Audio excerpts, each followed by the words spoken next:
Hello guys, and welcome back to another cold episode. On today's episode, as you can tell by the title and the thumbnail, we are talking about Fusion Festival Witchcrafters. Witchcrafters don't need an extra deck as much, but they do synergize really well with Invoker, Alistair the Invoker. So what we are doing is we are playing a Fusion Festival variant with just fusion monsters in the extra deck with our Witchcrafters. So if you don't know what Witchcrafters do, basically on the field they use spells to get powerful effects such as special summoning from the deck, destroying face-up cards your opponent controls, or mass negating opponent's effects. They also have their spells which recur themselves from the graveyard if you do not use their first effect. However, each one has a primary effect that is unique. We also have the Witchcrafter level 4 or lower monsters, which have graveyard effects. Genny can banish a Witchcrafter spell to copy its effect. Pottery can, if you have no cards in hand, add back one of your Witchcrafter cards that is in the graveyard. Pitore can banish itself in order to draw a card and then discard a Witchcrafter. And Shmiera can send a card to the graveyard by banishing itself. So, all in all, very solid effects. This synergizes really well with That Grass Looks Greener. This just sends the top 20 cards, more or less, from your deck to the graveyard. The reason that this is so good is because all of our effects activate in the graveyard. As long as you have one normal summon monster or one Witchcrafter, basically, you will inevitably get a lot of advantage. The one thing to note is that we aren't actually playing a whole lot of Witchcrafter spells, so we're not getting as much advantage as normally, but we are playing the Invoker engine, which gives us a little bit more of an engine, as well as just a little bit more oomph. So let's quickly do the card by card, and let me explain my choices. So we are playing 2 Gamma as well as 1 Driver. The reason for this is because it's light, but also we are playing Reasoning, and you can't summon it off of Reasoning. We are playing triple Maxi just because it's Maxi. And the 1 Nibiru, again, it's a light, which is very good for Invoker, or for Alistair, as well as it's just overall a pretty decent card. And it's not bad to summon off of Reasoning, unlike something like an Ash Blossom or even a Maxi. So there's that. Those are the hand traps that we're playing. We're also playing 1 Snow. This one is very good because it can special summon itself. If you activate Grass, you just kind of bring it back. Also, it's a light, so another real big boon there. As for the Witchcrafters, we are playing triple Genny, the level 1. We are playing 2 Pottery, the level 2. We are playing 2 Pitore, the level 3. We are playing 3 Shmiera, the level 4. We are playing 2 Hain, the level 7, and 2 Vere, the level 8. Hain and Vere can can target pop a face card or a face-up card your opponent controls by discarding a spell for Hain, and non-target negate all monsters your opponent currently controls on the field by discarding a spell as well. They also have other effects that are just like part of them without discarding spells. Hain just protects your spellcasters from being targeted by card effects. So only Hain can be targeted, and then during damage calculation, Vere can reveal spells in order to boost the attack and defense of a spellcaster monster by revealing those spells by 1,000 attack and defense. So there you go. And then we are playing 1 Golem Aruru. This card is a hand trap that basically, whenever a Witchcrafter monster is targeted, either for an attack or an effect, you can special summon this card in order to bounce a card your opponent controls, or a Witchcrafter spell that is in your graveyard. So you just bounce him. Pretty nice. But we're only playing the 1 because it is searchable. So, moving on, we are also, triple Alistair the Invoker, pretty self-explanatory, also the double invocation for that as well. For the spells, we are playing a myriad of them because we need them with our Witchcrafters. As long as we have a Witchcrafter and a spell, we're pretty much off to the races. We're playing 1 Harpy's Feather Duster, we are playing triple Reasoning, triple Left Arm Offering to search out the triple Grass Looks Greener. We're playing 1 Metal Foes Fusion to draw cards. We're playing 2 Magical Eyes Fusion, I'll get to that in a second, it's a spicy tech. We're playing triple Witchcrafter Creation, double Holiday, 1 Collaboration, and 2 By Street and 1 Scroll. So all of these have a way to either bring themselves back onto the field or into the hand. Creation has the special effect to search out a monster, a Witchcrafter monster. Holiday is a monster reborn. Collaboration allows you to gain the Ancient Gear effect as well as a second attack during the battle phase. By Street protects your monsters from being destroyed once per turn. And Scroll, once each. And then Scroll allows you to draw a card when a spellcaster destroys a monster. For the rest of the spells, we are playing 2 Magician's Right Hand as well as 2 Restage. Restage searches Magician's Right Hand when it's sent to the graveyard, and this negates the first spell effect. If you control a spellcaster, we are playing 2 Super Polys, because of course we are. We are playing 1 Witchcrafter Masterpiece. This card can banish itself as well as a certain number of spells up to the level of a monster in order to special summon said Witchcrafter monster. Very, very nice. You can, banish 1 spell to get like a Genny, or you can banish 8 to get a Vere. Very nice. We are also playing Triple Patronus. This card searches out your spells as well as you can banish it to add back your banished spells. Moving on to the extra deck, we are playing 1 Invoked Caliga, 2 Raijin, 1 Cocytus, 2 Purgatrio, 1 Maze Lanica, 1 Algides, and 2 Mechaba. We are playing all of those different attributes. All of the Witchcrafters are different attributes, so we can summon all of these monsters if we so chose. As for our Super Poly targets, we are playing 1 Mud Dragon, 1 Starving Venom, 1 Dragostapelio, which is absolutely crazy, but because it does use a fusion monster, we are playing 1 Triumph over... I don't know how to say that. And then the spicy tech is 1 Quintet Magician. This card is summoned off of a Magicalized Fusion. All you need is 5 different spellcasters in your graveyard or on the field, or 5 different named spellcasters on the field or in the grave, and it will nuke your opponent's field, as well as it can't be tributed, it can't be used as fusion material, and it can't be destroyed, meaning even something like a Super Poly doesn't work. You can't tribute it with a Kaiju, it just kind of sticks around, and he's a very big boy, so he's very difficult to deal with. However, you could still banish him, you could still target him, there are ways to deal with him, but overall, a very, very solid card. So, let's hop into the replays and see how this deck performs. Before we hop into the duels, let me just say that over 80% of the people who watch my content aren't subscribed, so if you find yourself coming back on the regular, you can always subscribe, and if you end up finding that you don't like the content anymore, you can always unsubscribe later. It's free. It's fun, and it allows me to continue making content for you guys on the daily. So, if you like the content, consider subscribing. Anyway, let's hop into the duels. Alright, so here we are going second, but we drew Magicalized Fusion and that grass looks screener. Let's go! We are playing up against Alistair the Invoker. Uh-oh, SpaghettiOs. Alright, so here we go. We did end up drawing 1 Witchcrafter spell, as well as Pittore, which is pretty nice. So potentially we can bait out the negation, and it's Winda. Okay. Winda is a bit of a problem, but not too big of a deal, because we could just potentially summon a Hane. We could go Pittore, discard a card, special summon Hane, attack over the Winda, and then go for our follow-up plays. So there's that. Or we could just activate that Grass Looks Greener, because it looks like my opponent has no negation, unless they specifically have an Ash Blossom in one of those 2 cards. I think we're good. We drew a Ruru, which, not gonna lie, that's not very good, but we do get to mill a whole bunch of cards. So we mill 24 or 23 cards off of the top of our deck, because our opponent now has 31 cards instead of the regular 35, or the potential 35. So that's very good for us. I'm gonna activate the Pittore that was sent to the graveyard, and they are going to maxi us, and I go, do I care about this? I don't think I care about this. Okay, you can have it. Because we do have... This is something to keep in mind.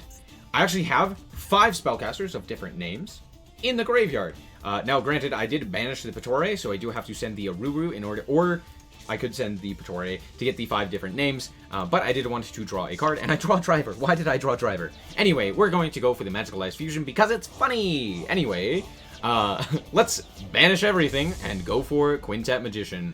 Quintet Magician! I mean, they get a draw card off of Maxi, but there goes their board.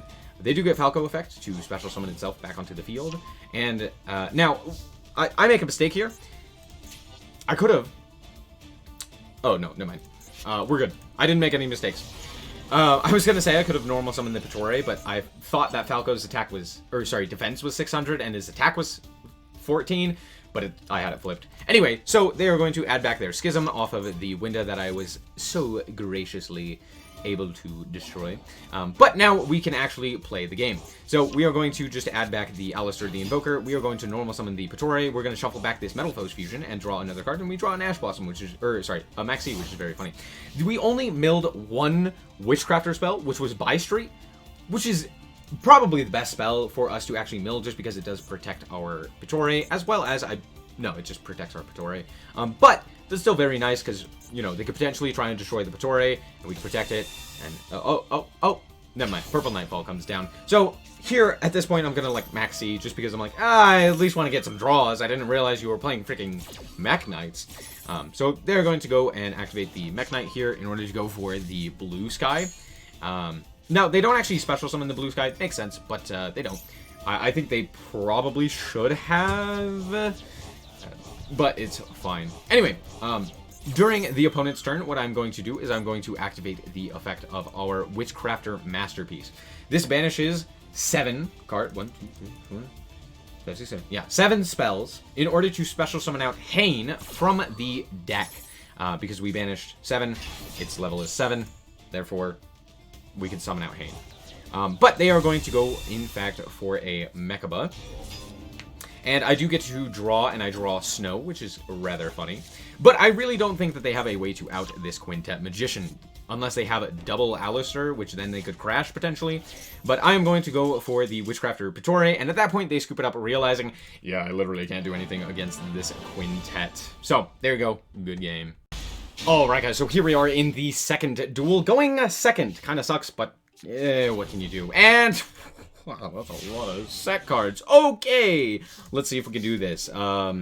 We do have the Witchcrafter, so there's that. But we are going to start with Buy Street. We're going to start with Scroll, because potentially, if we can get this Petore in, it can deal or draw us a card. So, you know, hopefully.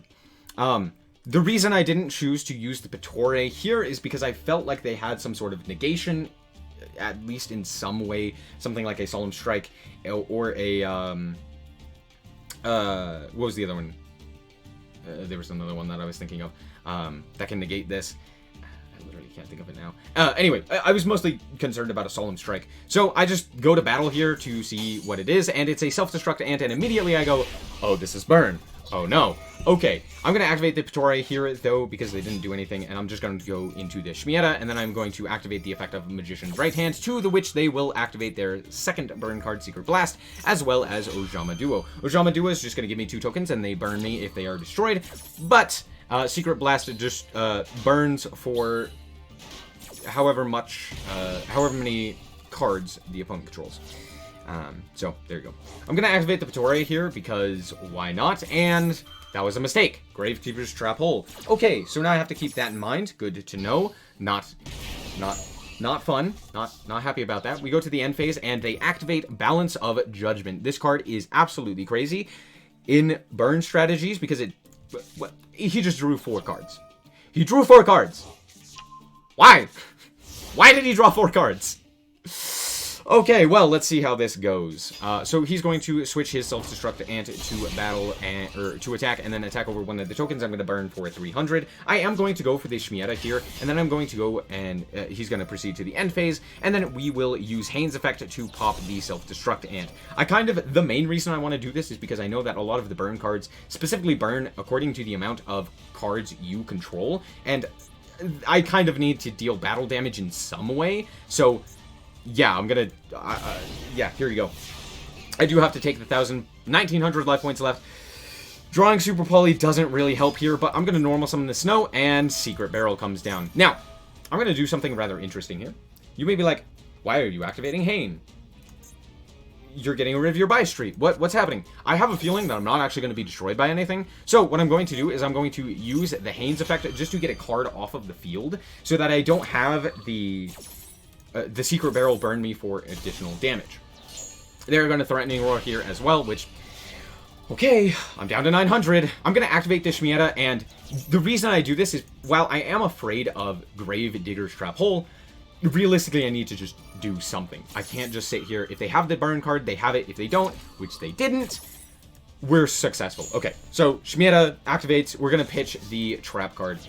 Should I have pitched the trap card? Maybe not. Maybe I should have pitched a spell so that I could add back the spell. But I kind of didn't want cards in my control.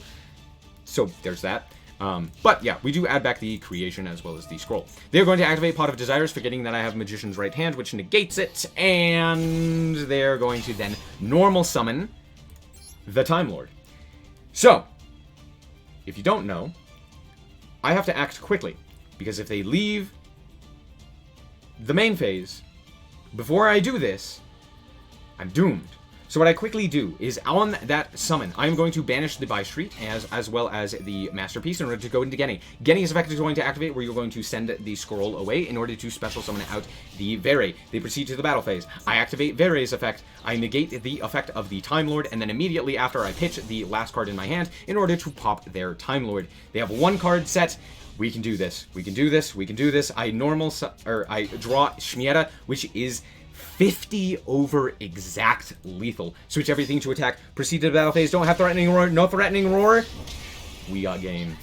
Exact lethal. Well, 50 over exact lethal. But bada bing, bada boom. Good game. Whew. Close. Alright, so here we are in the last duel. And we do get to go first, but there's no extra deck. We're playing against True Draco. So, here we go. We're going to start off with Reasoning. This hand is actually pretty good. Like, very, very good. We're milling a bunch of cards. We do mill the Magician's Restage, which is nice, but all of these other mills are pretty meh. But we do go for the Pittore here. So we're going to get the Magician's Restage. We're going to add the Magician's Right Hand. I'm going to just slap that down just in case. And then here comes out the Alistair the Invoker. They're going to Infinite Impermanence me. Okay, well, I guess no invoking today.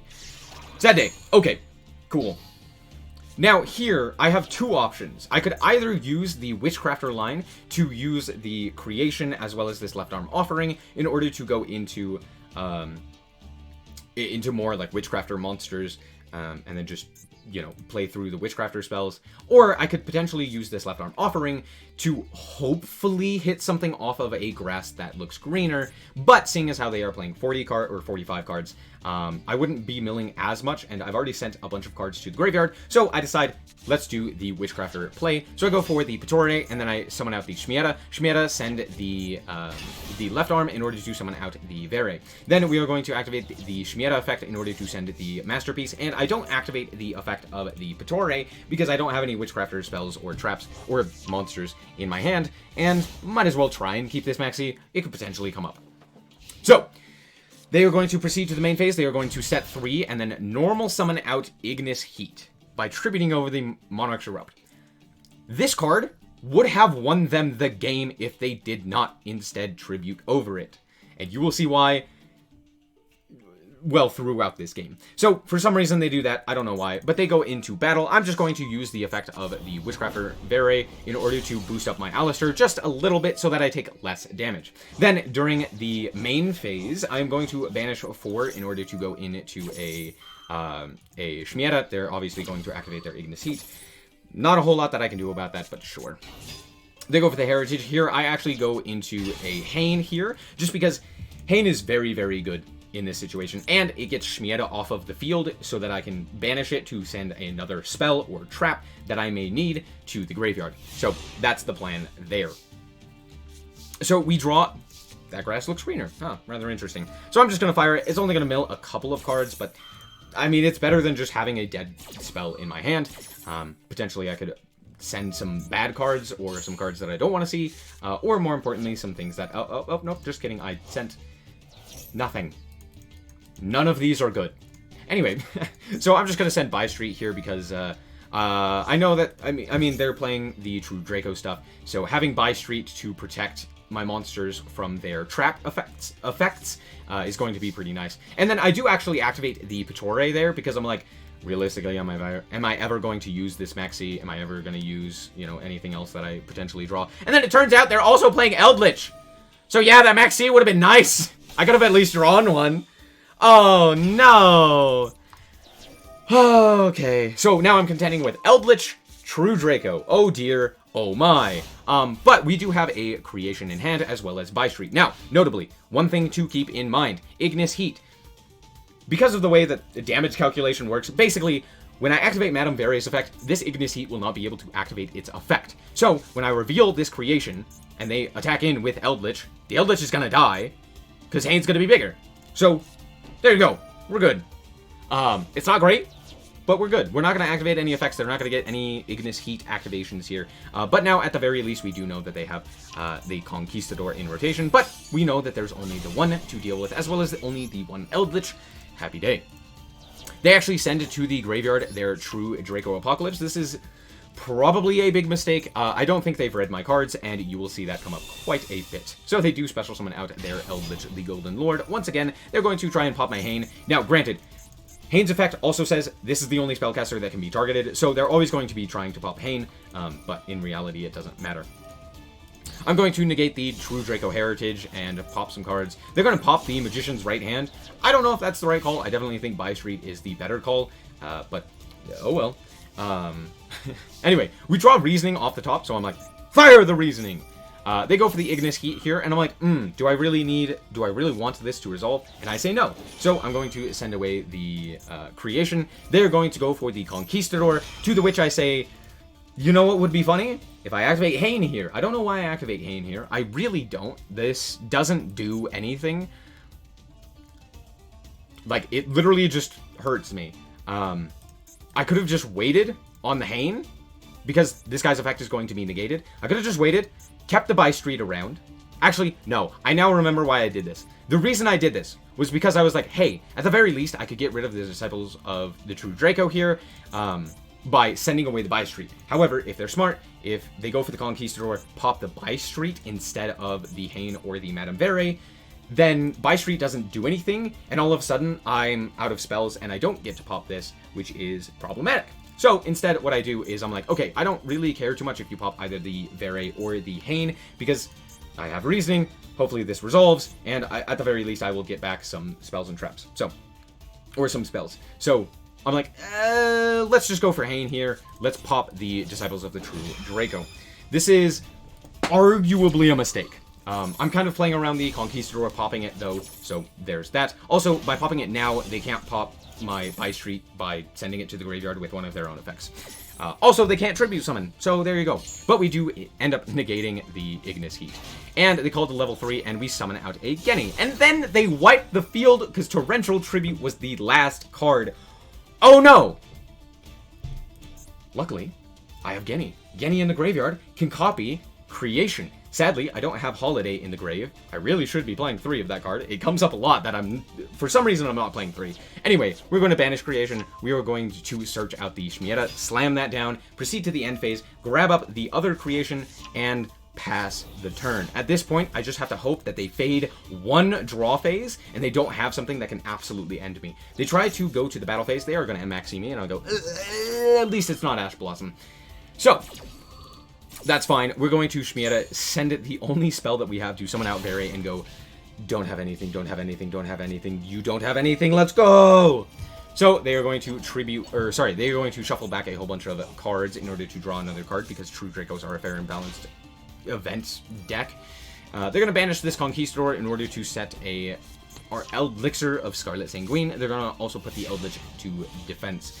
And at this point, I'm like, okay, I can do this. I can do this, and I drew Holiday, probably the best card that I could have drawn. I'm going to send the Collaboration off of Shmieta, and then I'm going to special summon back this Hane, and proceed to the end phase. We're going to grab back the Collaboration. They're going to obviously activate their Elixir of Scarlet Sanguine, which, to be fair, this is hilarious. I don't know why they did this. This is just a bad play, and you'll see why in a second. They actually don't have any other targets, so they special summon out an Ash Blossom.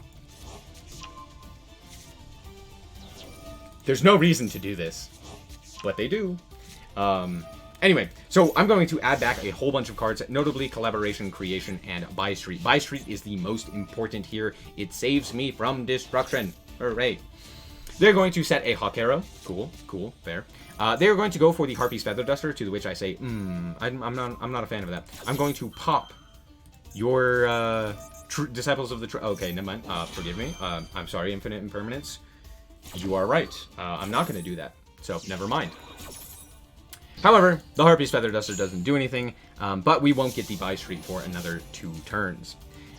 kind of problematic, but we'll be fine. They're going to tribute summon the Majesty Maiden of the True Draco, and we are going to do the same trick. You know, they're going to attack with Eldritch. I'm going to reveal some cards. They're going to die, and then we're going to go to main phase 2, and then we're going to go to end phase. I have no idea why they didn't use the Eldritch effect here to send the Hakero to the grave.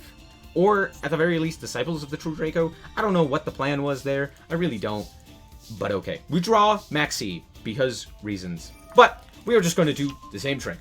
Damage calculation, attack in, attack right over their monster, 2100 damage. Then, we are going to pop the Disciples of the True Draco and proceed to the end phase. At this point, I have won this duel. There is almost nothing that my opponent can do, seeing as how they don't have any conks. They have the Eldritch already in the grave, so it's not like they could draw it or something like that. There's just not a whole lot that my opponent can do at this point. Yeah, they're even going to try to go for the True Draco Apocalypse. I'm going to activate my Maxi here. Just draw a card. Why not? But yeah, with three spells in hand and one on the field in By Street, they're going to special summon out the Golden Lord, and then I am going to draw a 4th spell of a different name, ending the game right here, and you will see why. They attacked the wrong monster. Had they attacked the Hane, they would have survived another turn. However, they attacked the Vere. I reveal 4, and they take 3,300 damage. Good game, Eldritch, but also, why? This is the Fusion Festival. I mean, I can't say much, but still. To play even without the fusions, and so all in all, I think it's a nice deck for the fusion event. While it is rather expensive, at least this version of the deck, as you can see, most of the actual Witchcrafter cards themselves are pretty low rarity, besides Hane, Madame Vere, and Creation. Now, granted, Creation is like a must play, but as for Hane and Vere, you could probably cut them down to 1. And all in all, it's not that expensive of a deck. So if you wanted to just run more of a Witchcrafter-focused deck, you could still do that. But all in all, I thoroughly enjoy this deck. It is incredibly fun. I maxed out the event thanks to this deck, so that's super nice. But all in all, hope that you guys did indeed enjoy. If you did, a like is very much so appreciated, and if you want to consider supporting me, check out the Discord down below, as well as the Patreon. There are a bunch of different things that you can get from the Patreon, so check out the benefits down there. Anyway, that's going to be it for this episode. If you did enjoy, then just remember to always stay frosty.